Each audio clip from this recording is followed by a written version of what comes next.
नमस्ते, Vande Mataram. Revolution India channel पर आप सबका हार्दिक स्वागत, अभिनंदन। सभी देश और प्रदेशवासियों को गणतंत्र दिवस की हार्दिक शुभकामनाएं। दर्शकों, जैसा कि हर बार मैं एक वायदा करता हूं, किसी ना किसी ऐसी खास शख्सियत से मुलाकात करूंगा और आज खुद रिवॉल्यूशन इंडिया परिवार गौरवान्वित महसूस कर रहा है जब आज के हमारे खास मेहमान प्रोफेसर अजमेर सिंह मलिक जी, आप ऑनरेबल वाइस चांसलर हैं चौधरी देवीलाल विश्वविद्यालय। माननीय महोदय जी, आपका रिवॉल्यूशन इंडिया चैनल पर हार्दिक स्वागत, अभिनंदन। नमस्कार जी। एंड डॉक्टर साहब, ग्रामीण परिवेश से निकलते हुए किस प्रकार से एक लोक प्रशासन एक ऐसा विषय जिसकी वास्तव में एक छोटे से कर्मचारी से लेकर एक आईएएस तक के अधिकारी को उस विषय की बहुत ज़रूरत है, और यदि उस विषय में कहीं कोई न्यूनता आ जाए तो निश्चित तौर पर सरकार की सरकारी व्यवस्थाएं ध्वस्त हो जाती हैं और आम जनमानस तक पहुंचने वाली सभी सुविधाएं बाधित हो जाती हैं। आपकी उस यात्रा के बारे में दर्शक जानना चाहते हैं डॉक्टर साहब। किस प्रकार से ग्रामीण परिवेश से निकले एक साधारण परिवार में जन्मे व्यक्ति प्रोफेसर अजमेर सिंह मलिक जी चौधरी देवीलाल विश्वविद्यालय के उपकुलपति के पद को सुशोभित करते हुए। जी डॉक्टर साहब। सर्वप्रथम तो सभी दर्शकों को मैं आज 75वें गणतंत्र दिवस की शुभकामनाएं और बधाई देता हूं। आज का दिन बहुत पावन दिन है भारत के इतिहास में। हमारे जो दूरदर्शिता वाले लोग थे जिन्होंने संविधान का निर्माण किया था जी, और उस संविधान का इस प्रकार से निर्माण किया कि बहुत सारी विभिन्नताओं के देश में जहाँ ऊंच और नीच का बहुत बड़ा अंतर था, उन सब के लिए समान रूप से प्रशासनिक व्यवस्था दी। जी, जहाँ तक सवाल मेरा परिवार का है, जी, मैं एक अच्छे ग्रामीण परिवार से संबंधित रखता हूँ। जी, मेरे दादाजी पंचायत राज में एक सरपंच की भूमिका निभाए। जी, मेरे पिताजी ग्रामीण विकास में ही जी, बीडीपीओ के पद से रिटायर हुए जी, और हम एक किसान परिवार से थे। इन सब के बावजूद भी एक मेहनती परिवार से मैंने जन्म लिया। जी, मेरे संस्कारों में मेहनत थी, जी, तो मैंने अपना जो भी पढ़ाई थी उसके बदौलत एक नए मुकाम तक पहुंचा हूं। जी डॉक्टर साहब। आज भी जो कुछ हो और ये सही है कि देश की जो व्यवस्था है उसका कारण है।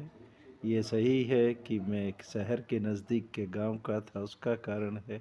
ये सही है मेरे परिवार की जो मेहनत करना मुझे सिखाया उसका एक नतीजा है। जी, और मेरे टीचर्स का ख़ास तौर पर मैं बहुत आभारी हूँ कि जिन्होंने मुझे प्यार भी किया और मुझे मेहनत करना सिखाया। जी, मैं अपने कार्यकाल में जो भी मेरा अध्यापन का कार्य रहा है, लोक प्रशासन कुरुक्षेत्र विश्वविद्यालय से मैंने पीएचडी किया था। जी डॉक्टर साहब। यूनिवर्सिटी ऑफ राजस्थान से मैंने एमए किया जी, और कुरुक्षेत्र विश्वविद्यालय में ही मैं अध्यापन करता रहा। जी, वहाँ पर एक क्योंकि बहुत ही जिसको कहते हैं विख्यात यूनिवर्सिटी है।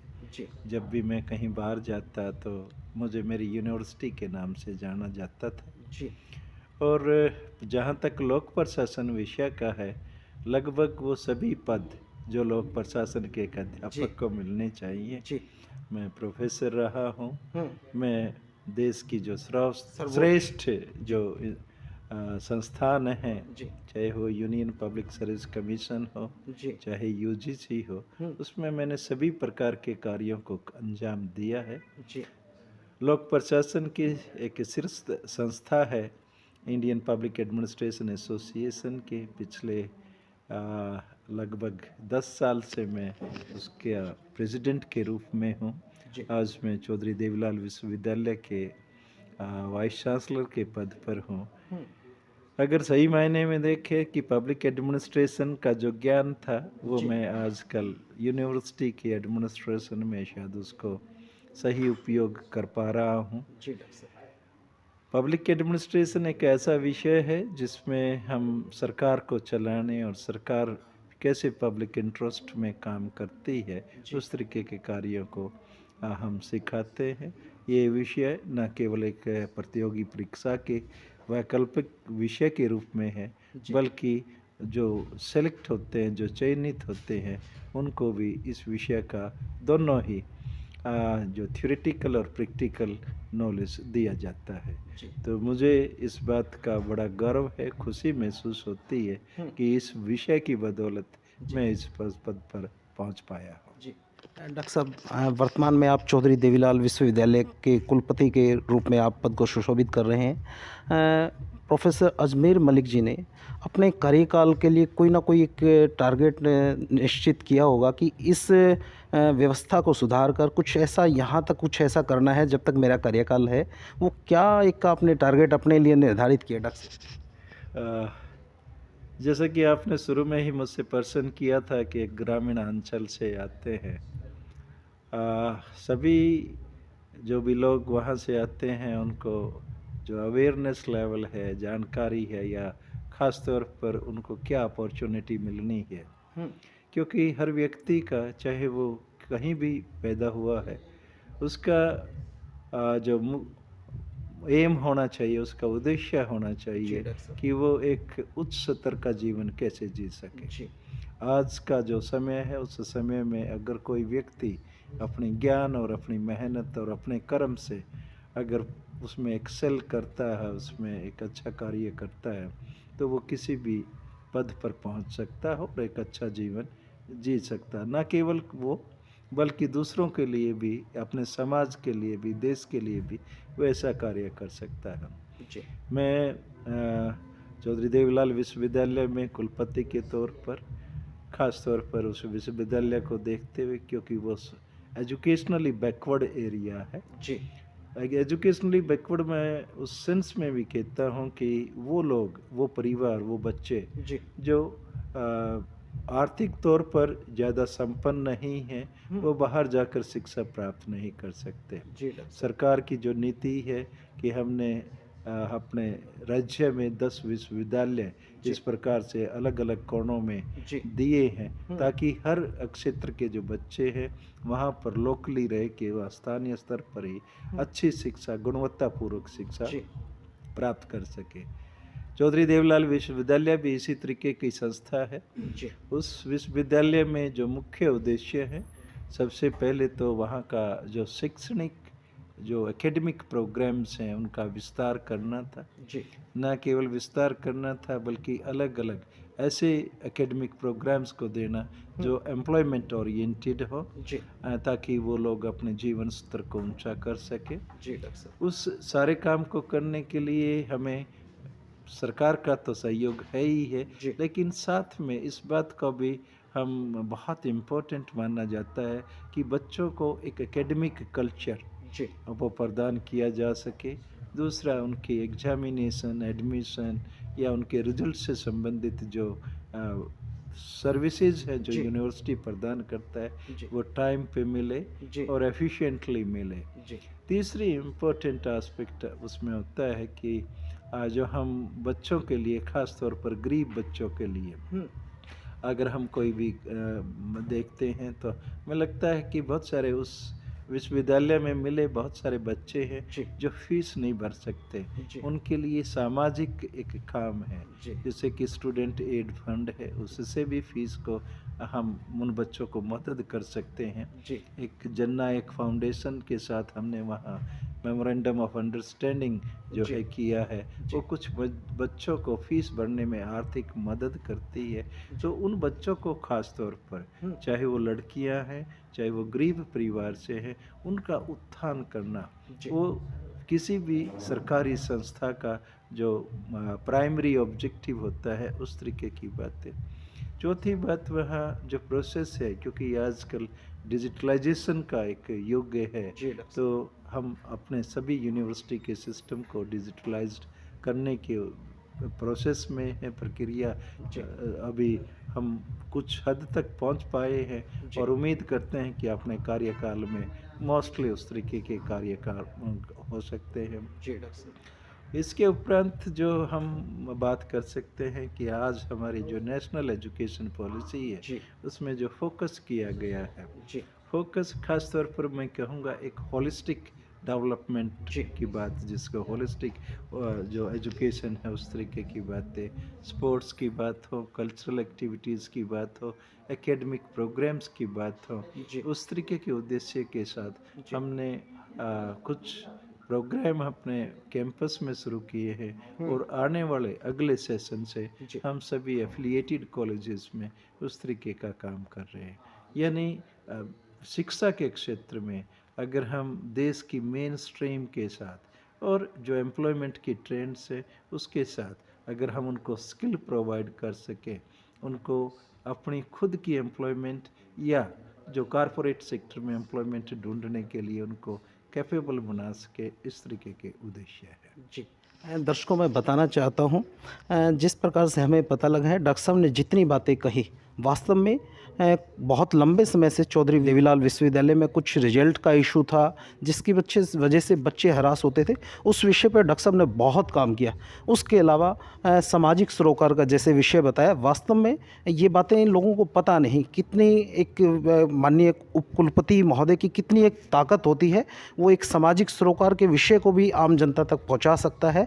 इसके अलावा जितना हमें पता लगा है बतौर चौधरी देवीलाल विश्वविद्यालय के पालक के रूप में, उपकुलपति के रूप में अपने अधीन विश्वविद्यालय के अधीन जितने भी कर्मचारी हैं सबके साथ बहुत अच्छा एक व्यवहार, उनके सुख दुख में शामिल होना, ये इनका एक अद्भुत और अनोखा एक चेहरा है जो आमतौर पर देखने को नहीं मिलता। डॉक्टर साहब यदि आपके साथ लोक प्रशासन विषय पर चर्चा ना की जाए तो ये इस इंटरव्यू का मर्म नहीं निकल पाता, क्योंकि आप उस विषय के विशेषज्ञ हैं और विशेषज्ञ सिर्फ भारत ही नहीं, जैसा हमें पता लगे विश्व भर में आपकी इस पब्लिक एडमिनिस्ट्रेशन में बहुत अच्छे रिसर्च पेपर जिनको फ़ॉरेन की यूनिवर्सिटियां फॉलो करती हैं।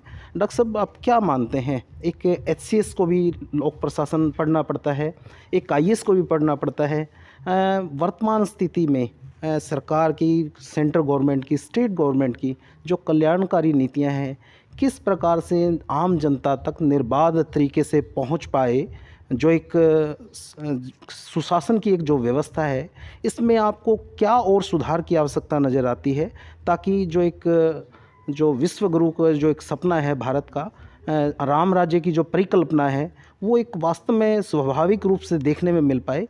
क्या और नया ऐसा किया जा सकता है कि जैसे आम जनता को एक राम राज्य की प्राप्ति हो? डॉक्टर साहब आपने सही कहा कि जो अल्टीमेट एम है या फाइनल जो ऑब्जेक्टिव है किसी भी देश का, किसी भी सरकार का या किसी भी स्टेट का, हम उस शब्द अगर उसके लिए प्रयोग करें, उसका जो सुशासन जाए, क्योंकि अगर हम अपने संविधान की बात, आज रिपब्लिक डे है तो उसमें हम बात करते हैं समानता की, हम बात करते हैं समग्रता की, इंक्लूसिवनेस की, जी। हम बात करते हैं आजकल जो एनवायरनमेंट की, जी। ताकि हम आने सस्टेनेबल डेवलपमेंट की उस तरीके की बात जी। करते हैं। लोक प्रशासन का विषय और बहुत सारे जो इंटरडिसिप्लिनरी विषय हैं जो इससे संबंधित हैं, जी। वो सब इन बातों को फोकस करके ही अपनी नीतियों का निर्माण करते हैं। जी। नीतियों का निर्माण जब हम उनको क्रियान्वयन करते हैं तो किसी भी देश के पास, उसके पास जो संसाधन हैं, जी। चाहे वो प्राकृतिक संसाधन हो जी। या वो जैसे कि हमारे आजकल देश में एक फिजिकल इंफ्रास्ट्रक्चर का नेटवर्क जी। डेवलप किया जा रहा है, जी। चाहे हमारे इंटेलेक्चुअल हो, जी। जिसमें हम अपनी यूनिवर्सिटी के माध्यम से, अपनी शिक्षा के माध्यम से अपने लोगों को योग्य बना रहे हैं ताकि वो उस तरीके की नीतियों का या उस तरीके के इनोवेटिव आइडियाज़ को दें ताकि जो आम जनता है उसकी भलाई कर सके, जी। उस तरीके की बातों का है। तो उसके लिए जो गवर्नेंस है, जी। उसके लिए जो मैं कह सकता हूँ कि उस तरीके की अपॉर्चुनिटी प्रोवाइड करना जी। ताकि देश का जो भी हमारी जनता है उसको, उसमें जो कैपेबिलिटीज़ हैं, उसमें जो पोटेंशियल है, जी। उस पोटेंशियल को यूटिलाइज कर सके। जी। उस तरीके की जो बातें हैं वो बहुत ज़रूरी है। जी। मुझे खुशी होती है इस तरीके की बातों कि देश में, जैसे कि पहले हम पंचवर्षीय योजना बनाते जी। थे, कई बार हम उनमें फेल होते थे क्योंकि संसाधन नहीं थे।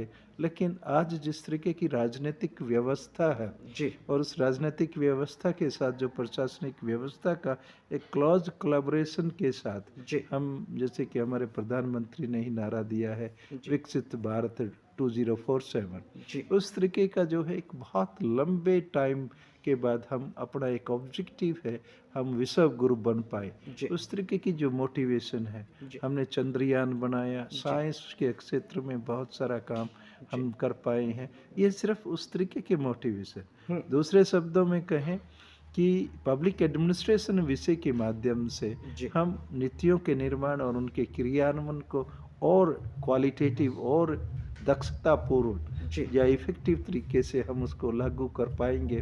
जी। तो वो उस सेंस में हम की जो अंडरस्टैंडिंग है या उस तरीके के जो मतलब हमारे सिद्धांत हैं, उस तरीके की बातों को अपना कर जो कि देश अपना रहा है, जी।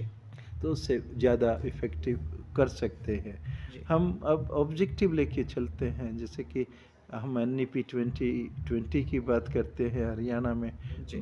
2025 तक हम उसको लागू करेंगे। देश में उसी तरीके की जी। व्यवस्थाओं का जी। एक दूसरी बात है जो मैं ख़ास तौर पर कहना चाहूँगा, जी डॉक्टर साहब। पब्लिक एडमिनिस्ट्रेशन विषय में ही उस तरीके की, पहले हम सोचते थे कि सरकार ही सभी काम को करेगी, जी। लेकिन सरकार सभी काम को करने में सक्षम नहीं क्योंकि संसाधन सीमित है। जी। दूसरी बात, जब दूसरे देशों में इस तरीके की व्यवस्था है कि प्राइवेट सेक्टर भी उस काम को बहुत दक्षता के साथ कर सकते हैं, जी। तो हमारे देश में जो इस नीति को, इस आइडिया को अडॉप्ट किया जी। कि को existence of public sector and private sector जी। की जो जी। हम बात जी, करते हैं, पार्टनरशिप प्रोग्राम। पार्टनरशिप के प्रोग्राम से है जी। कि शिक्षा के क्षेत्र का ही एग्जाम्पल लें, जी। प्राइवेट यूनिवर्सिटीज़ भी हैं जी। और गवर्नमेंट। सरकारी यूनिवर्सिटीज़ भी हैं। तो उस तरीके के माध्यम से हम एक ज़्यादा इफ़ेक्टिव डिलीवरी कर सकते हैं, अपने पोटेंशियल को ज़्यादा यूटिलाइज कर सकते हैं। मैक्सिमम यूटिलाइजेशन ऑफ रिसोर्सेज वही मैनेजमेंट है, वही पब्लिक एडमिनिस्ट्रेशन है। उसके तरीके क्या होंगे, वो एक परिवेश में उनको फाइंड आउट करना है, उसमें इनोवेटिव आइडियाज़ जो है उसका समावेश करना है। ऐसा करके शायद हम बातों को कर सकते हैं जो आप मुझसे जी। जानना चाहें। जी।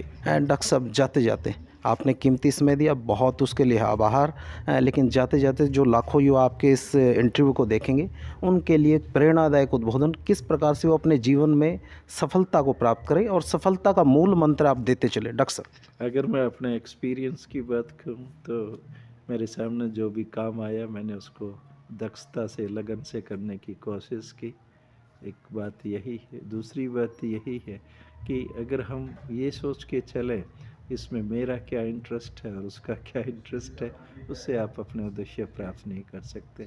एक पॉजिटिव अप्रोच के साथ अगर आप मेहनत करते हैं, मैं खुद अपने आप को मैंने ज़िंदगी में देखा है, अपने आप रिजल्ट जो है, ऊंचाइयां जो है वो अपने आप आपके पास आ जाती है। सभी को मैं तो यही कहूँगा, आप मेहनत करें, लगन से काम करें और हमेशा एक पॉजिटिव अप्रोच के साथ ही कोई डिसीजन है या कोई काम है उसको करें। जी डॉक्टर साहब, बहुत बहुत आभार। और दर्शकों को मैं इसी सोच और इसी विचार के साथ छोड़े चलता हूँ। निश्चित तौर पर कोई भी केंद्र सरकार व स्टेट गवर्नमेंट जो भी नीतियाँ निर्धारण करती हैं, बनाती हैं, वो आम जनमानस तक उस नीतियों को फ़ायदा पहुंचाने के लिए काम करती है, निरंतर बहुत अच्छी सोच लेके काम करती है। लेकिन कहीं ना कहीं सरकारों को विचार करना पड़ेगा कि जो लोक प्रशासन, पब्लिक एडमिनिस्ट्रेशन का जो एक विषय है, इस विषय पर बहुत अधिक काम करने की आवश्यकता है। अपने कर्मचारियों को, अधिकारियों को उस विषय पर बहुत ज़्यादा ट्रेनिंग देने की आवश्यकता है, ताकि सरकार की जन कल्याणकारी नीतियां आम जनमानस तक पहुंचे। और जैसे कि डॉक्टर साहब ने, प्रोफेसर अजमेर सिंह मलिक जी ने अपने अनुभव साझा किए, सफलता का दूसरा कोई विकल्प नहीं है। मेहनत, मेहनत, मेहनत, यही एक मूल मंत्र है जिससे आप सफलता की सीढ़ियाँ चढ़ते जाएंगे। देखते रहिए रिवॉल्यूशन इंडिया।